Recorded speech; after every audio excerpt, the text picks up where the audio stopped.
Rujak pedas di muka istriku. Mas Adrian, tolong. Anaya menggoyang-goyangkan tubuhku. Suaranya terdengar memelas membuatku semakin kesal. Diam. Ana, Mas mau tidur. Aku bergumam sambil memejamkan mata. Berharap dia menyerah. Tapi Ana ingin banget rujak. Mas, rasanya udah di lidah. Tolong dong. Mas, Ana mau sekarang. Ini udah malam. Mana ada yang jual rujak malam-malam begini? Coba aja cari dulu. Ya, aku memutar badan. Membelakangi Ana. Malam ini dia benar-benar menyebalkan. Aku hanya ingin tidur. Tapi dia terus mengganggu dengan rengekannya. Aku tahu ini soal ngidam. Tapi tetap saja. Mana mungkin ada yang jual rujak sekarang? Mas, Ana mohon. Sekali ini aja.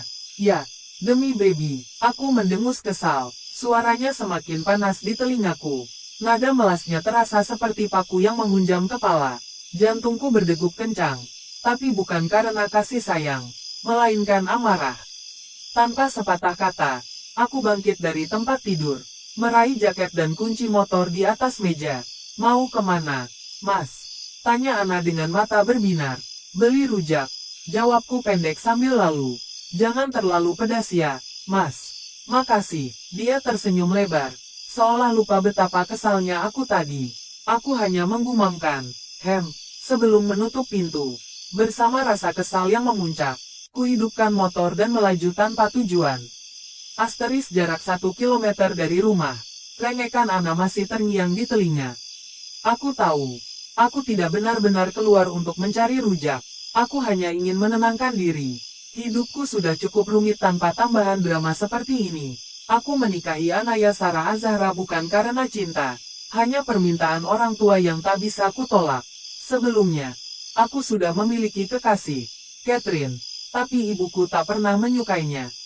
Baginya, Catherine terlalu modern, tidak cocok menjadi menantunya. Saat ibu menjodohkanku dengan Ana, aku sempat menolak. Namun, melihat kondisi kesehatan ibu yang terus menurun, aku akhirnya menyerah. Menyerah bukan berarti menerima, meskipun kata orang-orang Ana cantik dan salihah. Aku tak pernah mencintainya. Bahkan setelah kami menikah, rasa itu tak pernah tumbuh. Ketika dia hamil setelah 1 tahun pernikahan, aku tahu aku harus bertanggung jawab. Tapi rasa sayang itu tetap tak ada. Aku terus mengendarai motor tanpa arah. Hingga di salah satu sudut kota, aku melihat pedagang rujak yang masih buka. Entah ini keberuntungan atau justru bencana, aku tiba-tiba punya ide. Pak, saya pesan rujak yang sangat pedas. Level 100 sekalian, kataku dengan nada tegas. Segini cukup, Mas, tanya pedagang itu sambil menunjukkan cabai yang sudah ia siapkan. Kurang, tambah lagi. Aku mengambil segenggam cabai dari wadahnya dan menaruhnya di atas ulekan.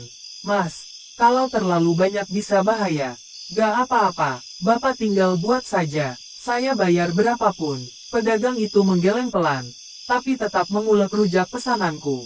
Beberapa menit kemudian, sebungkus rujak super pedas ada di tanganku. Aku kembali ke rumah dengan perasaan puas yang aneh. Asteris, Mas, dapat? Tanya Ana begitu aku masuk. Wajahnya penuh harap. Tanpa bicara, aku menyerahkan bungkusan itu padanya. Dia buru-buru membukanya dengan sangat antusias. Ana mencicipi sepotong mangga muda.